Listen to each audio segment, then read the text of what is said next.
everyone, welcome to IQ Atlas. நம்ம இன்னைக்கு என்ன பார்க்க போறோம்னா 10th standard social science second revision model question paper தான் பார்க்க போறோம். இது வந்து 2026. இதுல ஃபர்ஸ்ட் நமக்கு என்ன இருக்குன்னா 14 சூசர்ஸ் இருக்கு. 14 சூசர்ஸ்க்கு அப்புறம் 2 மார்க்ஸ் இருக்கு. 2 மார்க்ஸ்ல உங்களுக்கு என்ன இருக்குன்னா ரிப்பீட்டட் ஆன क्वेश्चंस தான் இருக்கு. Pearl Harbor incidents, Periyar as a feminist, அதுக்கப்புறம் நேஷனல் ஐலாண்ட் குரூப்ஸ் இன் லக்ஷாதீப், அதுக்கப்புறம் சாயில் ஃபவுண்ட்ஸ் இன் இந்தியா, அது மைக்ரேஷன், ஸ்டேட் இட்ஸ் டைப்ஸ், அதுக்கப்புறம் டிசாஸ்டர் ரிஸ்க் ரிடக்ஷன், அது MRTS, அதுக்கப்புறம் கிளாசிக்கல் லாங்குவேஜ்லாம் உங்களுக்கு ரிப்பீட்டர் ஆகிற கொஷின் தான். ஸோ அதெல்லாம் நீங்கள் தரவா இருந்தீங்கனாலே இந்த கொஷின்ஸ்லாம் கன்ஃபார்மாக அட்டன் பண்ணலாம். அடுத்த கிரீன் ரெவல்யூஷன்ஸ், அதுக்கப்புறம் Madras export processing zone MEPZ அதை பற்றி கேட்டிருப்பாங்க. அதுக்கப்புறம் 5 மார்க்ஸ் வந்தோம்னா 5 மார்க்ஸில் உங்களுக்கு கேட்குற பேட்டர்ன் அதே பேட்டர்ன் தான். லைக் ஃபஸ்ட்டு உங்களுக்கு வந்து ஒரு 5 ஃபில்லின் இருக்கும்.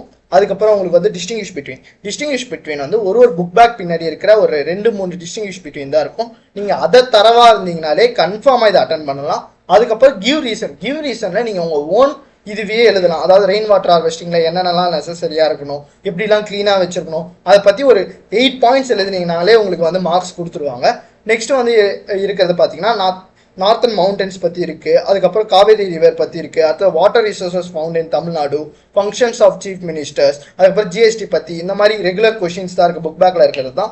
அடுத்த டைம்லைன் கேட்டிருக்காங்க. டைம்லைன் வந்து நமக்கு நேஷனல் மூமெண்ட் பற்றி தான் கேட்டிருக்காங்க, பிட்வீன் 1930 and 1950. ஸோ இந்த டைம்லைன் வரையும் போது நீட்டாக ப்ரெசென்ட் பண்ணுங்க. அந்த டைம்லைனில் என்ன இன்சிடென்ட் நடந்திருக்கோ அதை ஃபுல்லாக எழுதுங்க. ஓகேவா? ஸோ நெக்ஸ்ட் நம்ம 8 மார்க்ஸ் வந்தோம்னா உங்களுக்கு வீரபாண்டிய கட்டபொம்மன் பற்றியும் தமிழ் ரீநாசின்ஸ் பற்றியும் தான் கேட்டிருக்காங்க. அதாவது 19th centuries நடந்தது. அதுக்கப்புறம் உங்களுக்கு ஒரு வேர்ல்டு மேப்பும், அதுக்கப்புறம் ஒரு தமிழ்நாடு மேப்பில் இருக்கிற மார்க்கிங்ஸ் மட்டும் நீங்கள் பண்ணணும். ஸோ இதை நீங்கள் பண்ணிட்டீங்கனாலே கன்ஃபார்மாக உங்களுக்கு நிறைய மார்க்ஸ் ஸ்கோர் பண்ணலாம். மறக்காமல் இந்த மாதிரி உங்களுக்கு பேப்பர்லாம் நோட்டிஃபை ஆக OIQ Maths சப்ஸ்கிரைப் பண்ணிவிடுங்க.